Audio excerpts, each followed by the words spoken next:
So, as you can see, we have some polaroids disassembled. So this is better way for recycling, especially for the battery packs. So now in this video I will show you how to disassemble a Polaroid 600 or sx-70 film pack.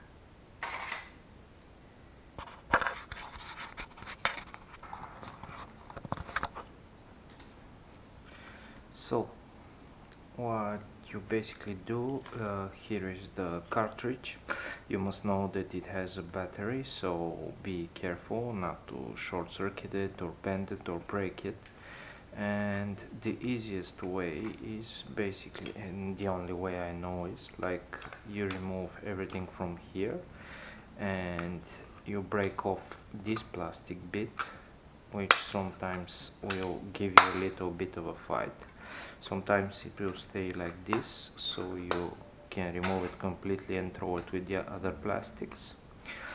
You open a little bit of the plastic here so you can get a better grip of the battery.